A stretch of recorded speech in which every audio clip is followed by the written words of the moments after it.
It's 4 for 9. We're on our own 31-yard line. Better send for the Punt Team. Hello, everyone, and welcome to the Punt Team with myself, Andrew Wilsher, joined once again by Luke Lindholm. And we're here to bring you through the Week 2 NFL predictions and also recap what was an insane Week 1 of NFL. Luke, how you doing? How good is it to have NFL back on our screens? Oh, it's great. It's the best time of the year. It really does feel like Christmas morning when that week one rolls around in New England. You roll out of bed. I run down to the donut store, get a few of those, get ready for the Pats in that early window. And yeah, then you just sit on the couch all day. It's a good excuse to stay inside. We had some pretty bad weather as well on Sunday. So lots of rain. I was okay with it because we had football all day. 100%. 7 hours of superb quality football. What more can you ask for? I mean, to recap week 1, might as well start with the Sunday night football insanity between the Bills and the Ravens. The Bills with an unbelievable comeback to win 41-40 over the Ravens. It felt like it was going to be an AFC Championship game preview going into the matchup. There was a lot of hype behind it. It lived up to the hype and more. What were your takeaways from that game, Luke? I mean, my first takeaway is the fact that I am a depressed Patriots fan. Watching those two quarterbacks go back and forth, offenses up and down the field.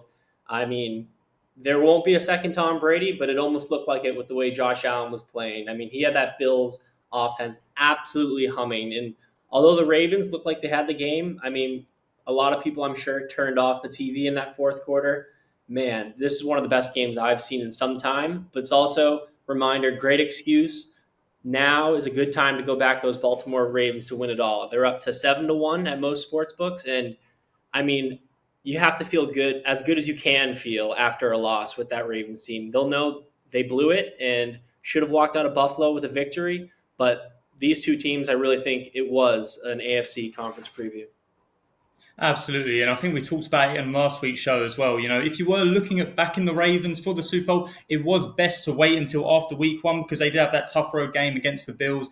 Obviously, Buffalo came out on top, and now the Ravens have gone a bit longer in the market, so there could be some value there, and also for the division as well. Another big talking point in week 1 was seeing the Packers, now with Micah Parsons on their defense, trouncing the Lions. Absolute demolition in that game. Green Bay showcasing their Super Bowl credentials. What were your takeaways from that one, Luke? That felt again like we talked about it on the show a bit last week. We like the Lions in that matchup. Not sure how much we'd see with Jordan Love and that new Packers defense with Micah Parsons involved, but man, they are going to be a team to beat in the NFC. I know the Eagles looked good on Thursday night, but the Lions offense could not even sniff anything in that first half, and by the time they scored, the game was already out of reach.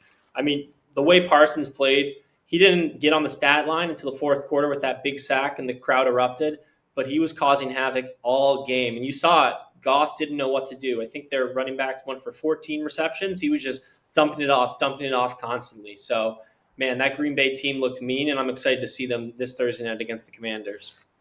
Absolutely, and we'll be giving our picks for their Commanders-Packers game on YouTube Shorts. But for now, we're going to dive straight into this Sunday's games, kicking off with your Patriots taking on the Miami Dolphins. It was a rough start to the season for the Patriots, losing at home as fairly decent favourites against the Raiders.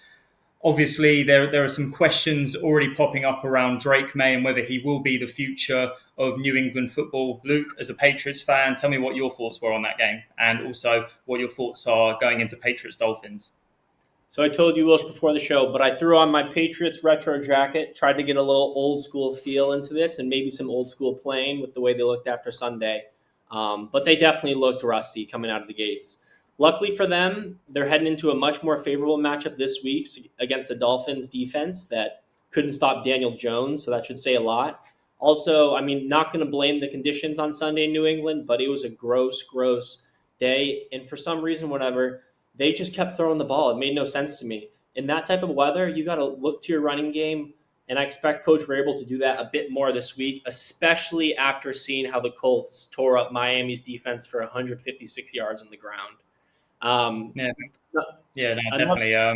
And I mean, just touching on that as well. Like, I think I mentioned it to you before, but I actually quite like the Raiders this year. I spoke about Ashton Gianti last week and how much I think he's really going to fit into Pete Carroll's system. We saw Geno Smith absolutely go off. The Raiders have some weapons this year, and I feel like they could be a sneaky good team. So that loss might not actually look as bad further down the line in the season as it does right now. yeah, and the thing that they bring, Geno Smith and Pete Carroll, is just professionalism to that Raiders organization. Last year, I really think Las Vegas loses that game. It's not like they didn't play out of their minds, but the defense looked tough. Patriots really couldn't get anything going on offense. So you're right. Down the road, it could look like not too bad of a loss, but it always stings when you leave a week one home game with an L. No, absolutely, absolutely. And for me, being a proud Jets fan, a long-suffering Jets fan, that was one bit of respite after losing that crazy game against the Steelers. Seeing that both the Patriots and the Dolphins also fell to 0-1 in the race to the bottom in the AFC East. But as it pertains to this matchup, an all AFC East matchup, I'm actually leaning towards the Dolphins picking up the win here, which might seem crazy after they got annihilated 33-8 by the Colts last week, but looking at that game, it almost felt too bad to be true. That Dolphins performance, everything that could have gone wrong did go wrong. Tua Tagovailoa was all over the place. Tyreek Hill struggled. Devon Achan couldn't get anything going. But this Dolphins team still has a ton of talent. And I'm not ready to give up on Tua just yet. Every season that Tua's been in the NFL, he's had a winning record. That's across his games played. And in fact, last season he actually had his highest completion percentage ever in any season in the NFL. And that's despite coming back from that brutal concussion that he took against the Bills early in the 2024 season. He still has tremendous chemistry with Tyreek Hill and Jalen Waddle. And I just think that this Dolphins team still has a lot to offer in the NFL. Mike McDaniel is a very sharp head coach that I'm high on, and I think that this could be a good get right spot for the Dolphins. They're going to be back at home. They're facing a Patriots team that is going to be feeling a bit of pressure. I'm sure Vrabel's going to be feeling a bit of pressure. Drake May's going to be feeling a bit of pressure after that loss to the Raiders. So I really think that this is a good spot for Miami and getting them at around 4-5 to win the game. I'm not taking the -1.5 because we saw in that Bills Ravens game every point matters. So I certainly don't want to be greedy here. I'm happy taking the Dolphins 4-5 to beat the Patriots. What about you? What are your thoughts on this game? So when it comes to the sides, it's a tough spot. Like you said, Vrabel and this Pats team will be feeling pressure, but I feel like McDaniels and the Dolphins' whole offense is going to be feeling just as much pressure now with a few seasons under his belt. He really cannot afford to lose this game at home to the Patriots with the way they looked. And especially their offense last week against the Colts. They started with interception, fumble, punt in that first half. And before you know it, the game was over. So I do think we'll see a little bit of a bounce back for this Miami team, especially considering Miami feels like the boogeyman location for New England. They failed to cover the spread in 5 straight trips to Miami and are just 2-8 against the Dolphins in their last 10 meetings. But at the same time, it feels like this is a game between two organizations possibly moving in opposite directions. So we'll see if May and Vrabel can turn things around and give some promise to us Patriots fans, or whether McDaniels can kind of cool off reporters and the ESPN heads for another week. When it comes to the side total, I've actually landed on a player prop, and I'm going with Hunter Henry to have over 31.5 receiving yards. So you saw last week in Indianapolis, rookie tight end for the Colts, Tyler Warren, had 7 receptions and 76 yards. So Henry could really be in for a big day, and he's historically played well against Miami as a Patriot. He's averaging 43.1 yards per game in his 8 matchups against Miami. And with Drake May under center, he's averaged 46.8 receiving yards and has finished with at least 32 receiving yards 8 times. So the usage is there. The matchup is perfect. And I think he'll be a key part of this Patriots game plan when they head down to Miami on Sunday. Okay, no, yeah, I really like it. Yeah, and obviously, Also, if the Dolphins are in the lead, then that could bring Hunter Henry more into the fray as well. So hopefully we can get a pair of wins there. We're not necessarily going against each other. I knew you wouldn't be going against your Patriots. Like obviously for me as a Jets fan, I really just want to see the Patriots continue to crash and burn. I don't mind Miami so much; they're harmless. But the Patriots, after all those years of Tom Brady, I want to see them. I want to see them burn and turn to dust. So we'll see if I get my wish on Sunday. I won't lie though, my finger will be hovering around that Patriots money line come kickoff. I'm gonna try to keep my bias aside and not play the side or anything like that. But when 1 p.m. kicks off, I'll likely be back in the Pats when all's said and done.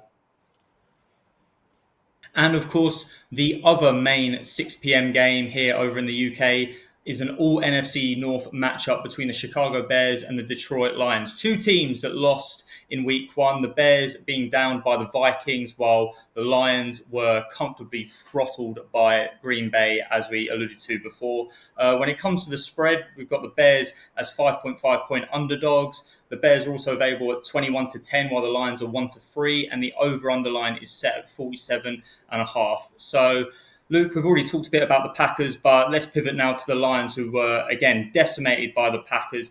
Was that down to the Packers being that damn good, or is this part of the Lions being damaged by their coordinator exodus, and can they bounce back on Sunday?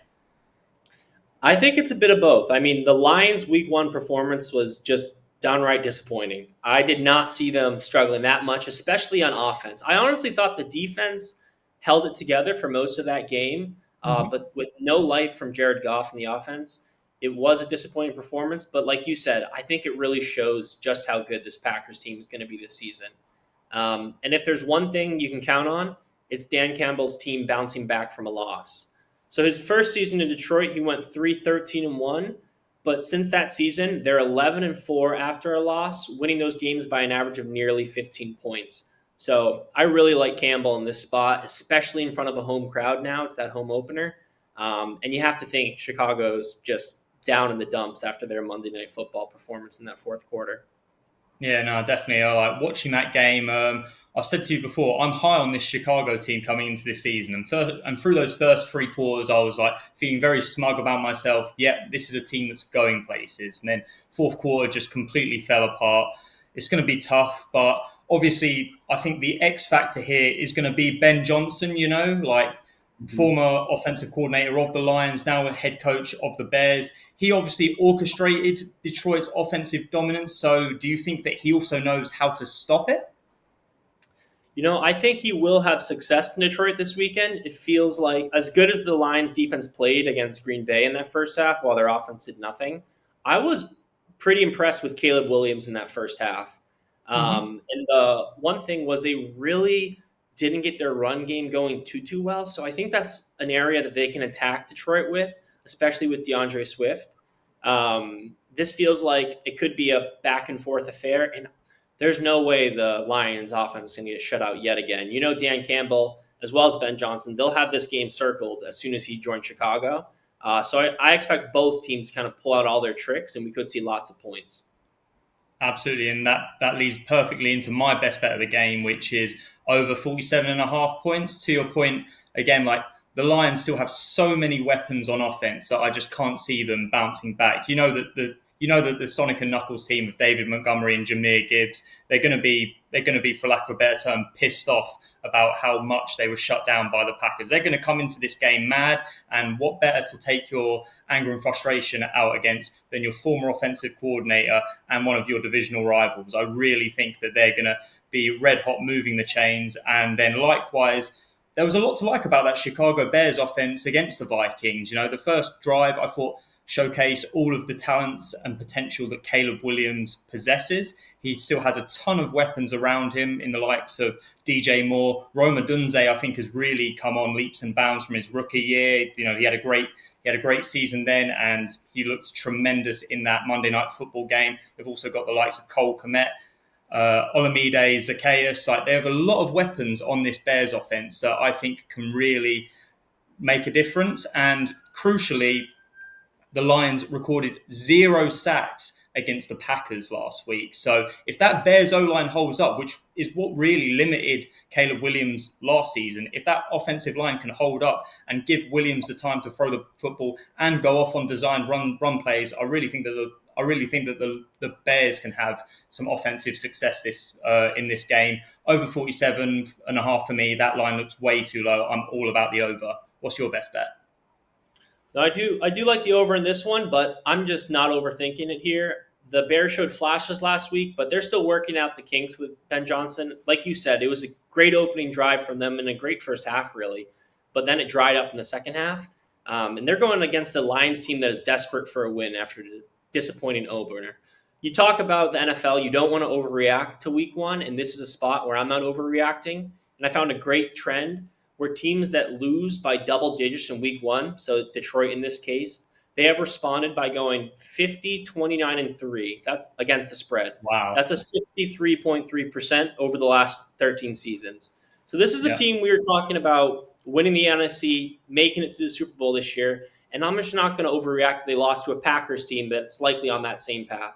So I'm keeping it simple. I'm going to back Detroit to get the job done and cover it with a 6-point victory.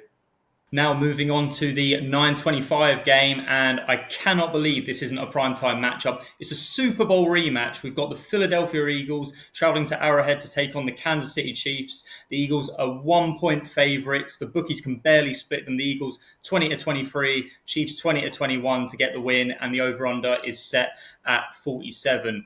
Obviously, even though it's a Super Bowl rematch, these teams are actually 3rd and 5th in the Super Bowl betting right now. So each team has a bit to prove there. Luke, what are your thoughts going into this game?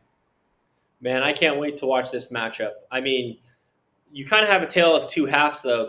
Tale of two games when we look at the Eagles and Chiefs Week 1 performances. I thought the Eagles looked good in their season opener against the Cowboys, securing a win even after their star defensive lineman, Jalen Carter, was ejected for spitting at Dak Prescott before the first snap. I bet no one had that on their bingo cards heading into the football season. Absolutely not. Yeah, and their rushing attack really looked solid again. I thought Jalen Hurts was hitting his targets. I mean, Jahan Dotson, that was another big surprise with him being a weapon for the Eagles. But my only concern for them coming into the season was their secondary. And although they played well, I thought that the Cowboys did take advantage of that, and so many drop passes. I mean, CeeDee Lamb with obviously the big drop pass in the last play of the game for the Cowboys. And if he catches that, I mean, we're talking about possible upset in Philadelphia. So it'll be interesting to see whether Mahomes and the Chiefs passing attack can replicate the Cowboys' success. But the big point for me is they're going to have to do it without Xavier Worthy. How do you think that injury is going to affect the Chiefs in this game? I definitely think it will have some impact. I think it impacted them more last week because it was so early in the game and they didn't really have time to prepare for it.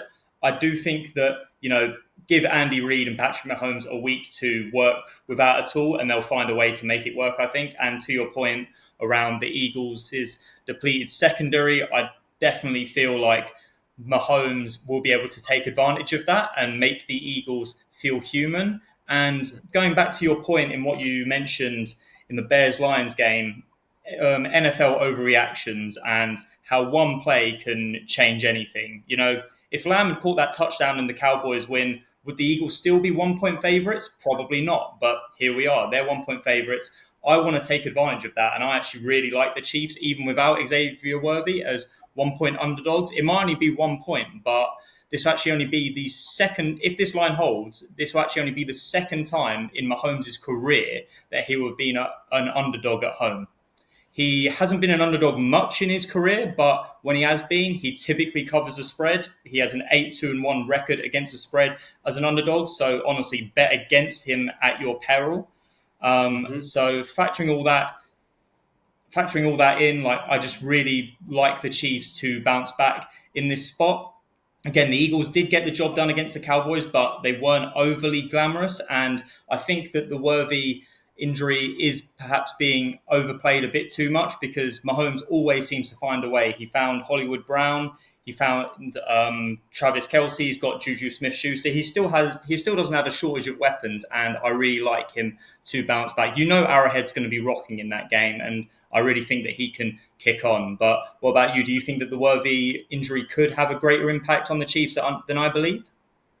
I think it'll have an impact, but I'm in agreement in that I think the Chiefs get the job done, especially at home. They're 44-11 at Arrowhead since Mahomes has taken over at quarterback. And like Perfect Dan at home Campbell, last season, in fact, as well. Like they went yeah, perfect at Arrowhead. So even though there were questions over how good the Chiefs were, they still always got the job done at Arrowhead. yeah, and like Dan Campbell, Mahomes is a great bet after a loss. He's 17-4 in his career following a defeat, and the Chiefs have never started 0-2 with him at quarterback. The last time they did that was actually in 2006. 0-2, you'll hear it all next week for the teams that start 0-2.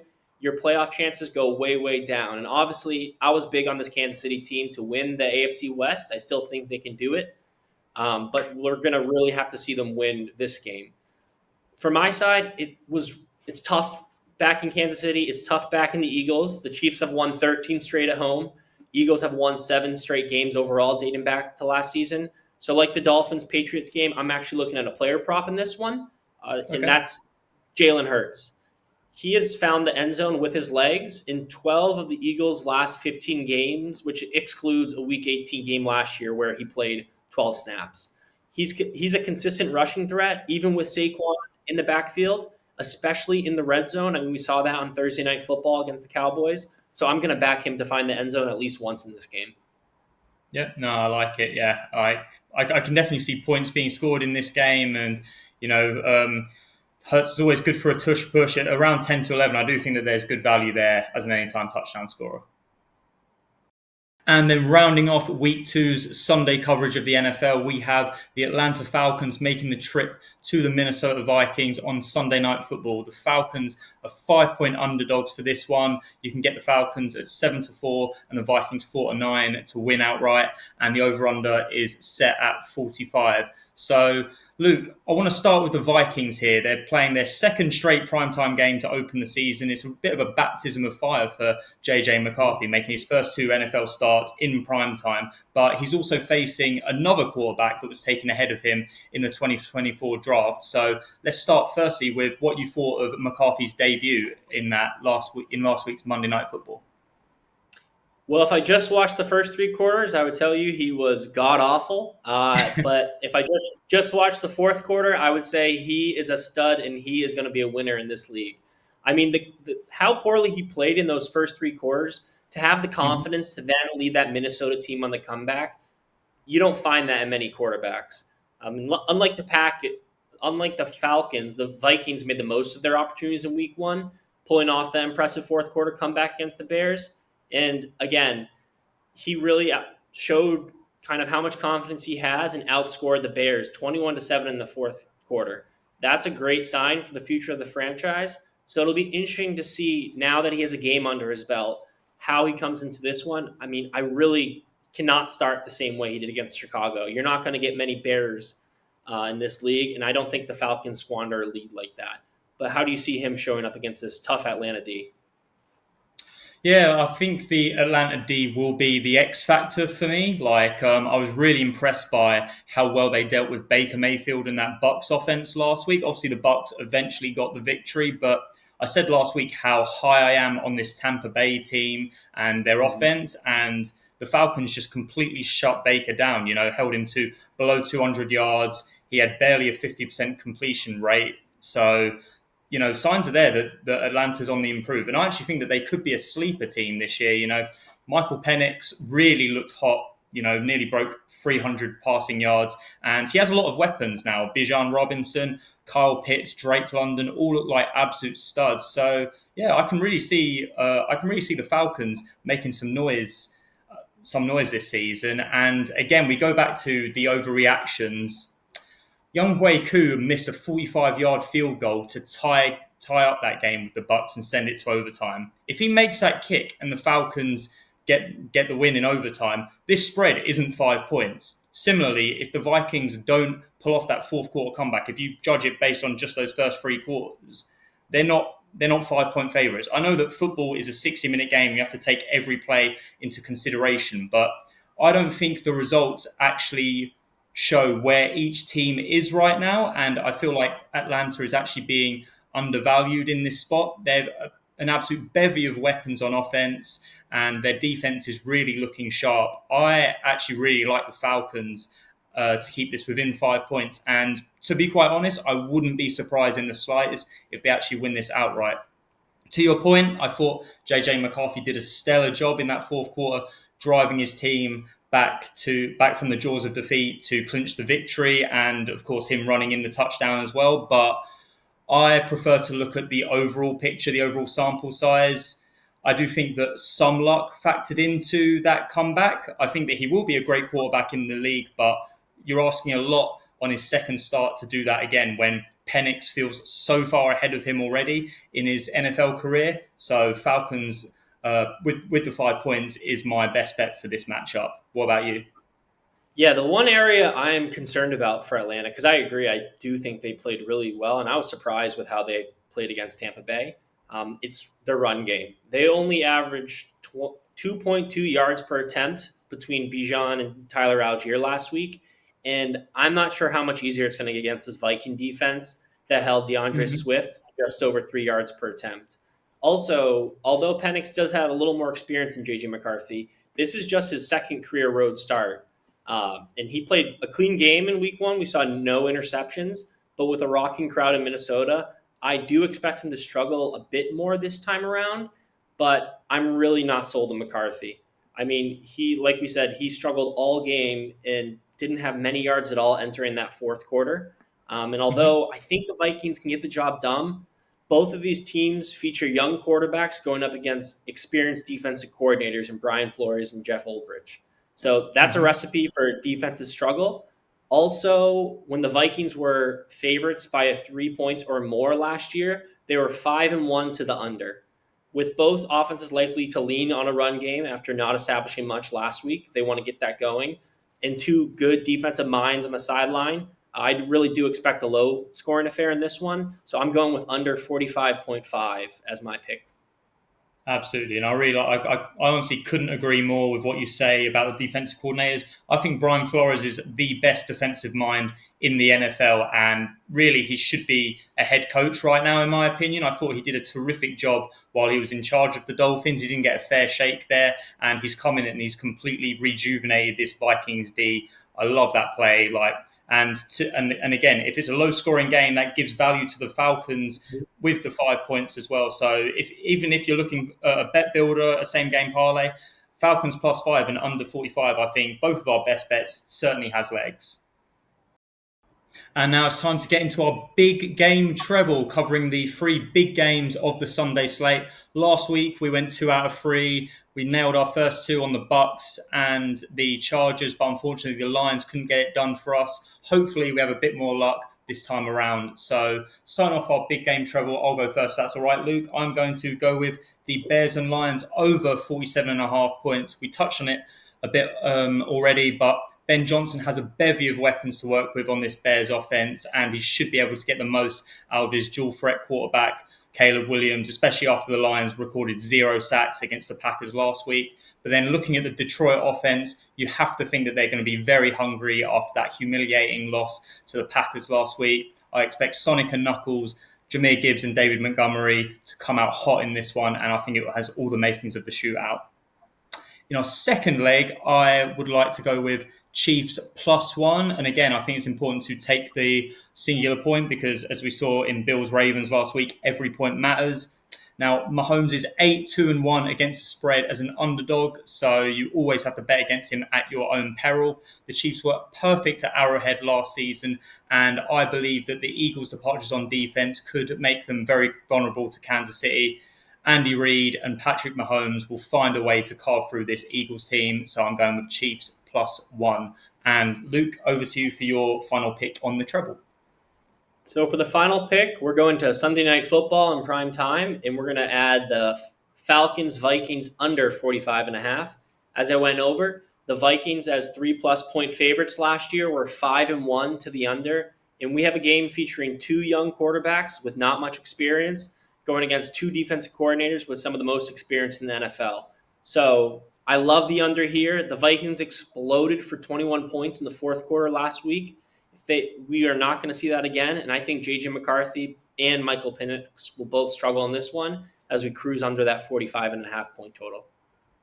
And now it's time for our punt team player prop double. Last week we unfortunately hit the crossbar. We nailed Ashton Giante over his rushing attempts, but Luke, unfortunately, your pick on Swift on the over receiving yards was snatched away from us by the refs. He did get the receiving yards, but then there was a there was a holding call against the Bears that took away those yards, which I think was absolute rubbish, by the way. But hopefully we can bounce back this week. Why don't you start by giving me your best player prop bet of the Sunday slate? Right. And to make things even worse, he was halfway there on the first drive. So here we go again. But I'm actually looking to a battle of two AFC East teams in your Jets in this one. And I have a player prop that I absolutely love for this New York battle. I'm taking Garrett Wilson to go over 58.5 receiving yards. In week one against the Steelers, he had a fantastic connection with Justin Fields. He hauled in 7 catches for 95 yards and a touchdown. The chemistry, although it's new, it's clearly there, and he's going to be a focal point of this passing attack for the Jets throughout the season.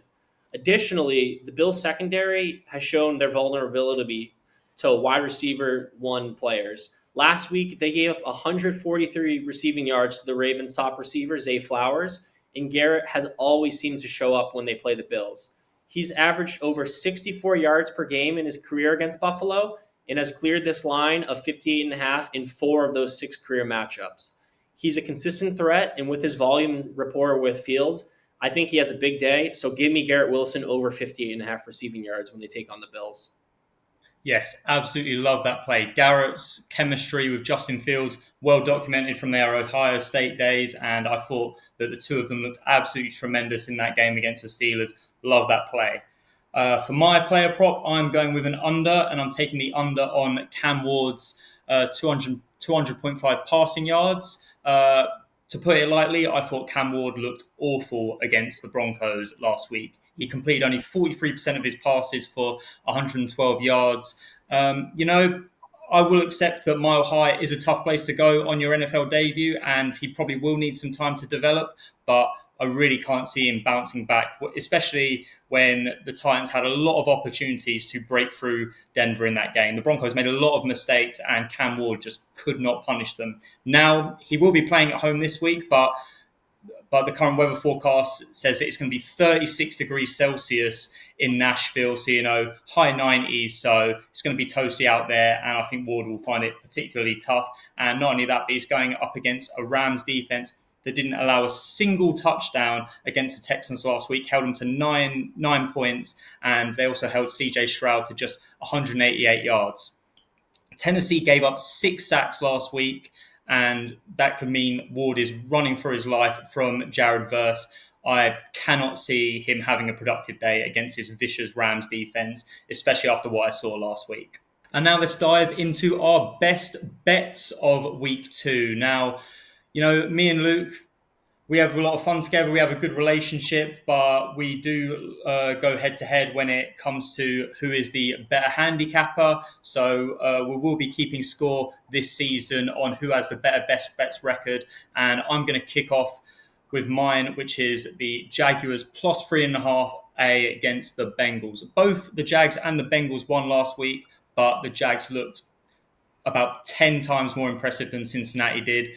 They absolutely smashed the Panthers 26-10, and I really thought that Liam Cohen's offense hit the ground running in that game.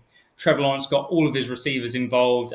Brian Thomas started off his second year hot with his first touchdown of the campaign, and most importantly, Travis Etienne put up 143 rushing yards on the ground. Cincinnati's defense has had major struggles over the past couple of years, and I really think that hasn't shown any signs of disappearing after they barely beat the Browns 17-16 when, let's be honest, if Cleveland rookie and Andre Schmidt was a better kicker, the Bengals would have lost that game.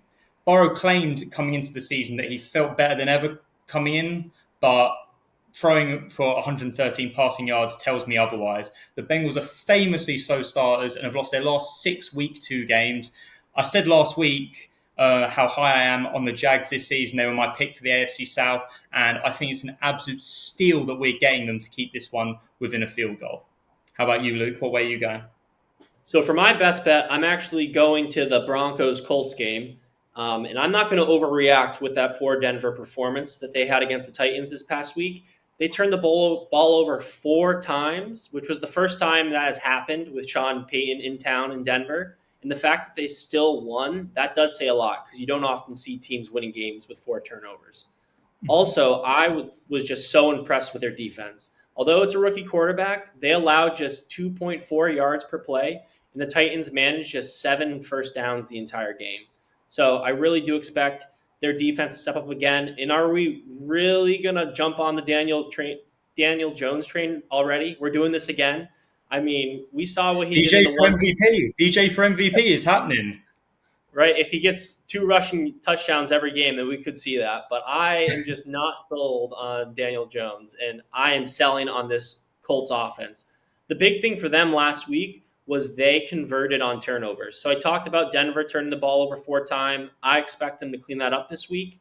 But the Colts scored 17 of their 33 points from those Miami turnovers last week. And the one area where I think Denver can take advantage this week is their rushing game. So they only had 317 yards against the Titans, but 151 of them came on the ground. And I expect them to attack the Colts early and often on the ground, which should set up favorable situations for Bo Nix on 3rd down. Finally, the one bit is I love Bo Nix as a favorite. He is actually 8-2 against the spread as a favorite throughout his career. And similarly, I'm going to go back to a general trend that we've seen since 2012. But week 2 teams that scored 30 plus points last week and are now playing as favorites of 6 points or less or underdogs are 20-38 straight up and 22-36 against the spread. So that's a 38% clip. Again, the theme in this week is don't overreact, don't overreact, don't overreact. I like the Broncos coming into the season. I think they'll be a playoff team. I'm not going to overreact to them putting up an awful effort against the Titans. And I'm not sold on Daniel Jones and this Colts team, even though they blew out the Dolphins. So, again, it's a buying into the Broncos to continue their success, and I'm selling on the Colts right now. No, it's interesting you say that about the Broncos because coming into the season, I actually had my biggest bet that I've had in a long time on the Broncos to miss the playoffs. I'm so anti-Broncos coming in, and I felt like I was halfway there when with seeing how Bo Nix played against the Titans last week, and by the end of that game, I thought literally if Denver was playing any other team, they would have lost that game. So it was a bitter pill to swallow seeing them get the W. Like both for our head-to-head sake and for my season-long future's sake, I hope that you're wrong, and I hope that the Colts pick up the victory. But yeah, me personally speaking, I can't have this Broncos team at all this season. But it will be interesting to see how things go this week. Whether Daniel Jones is for real, whether Bo Nix can come back, we'll find out.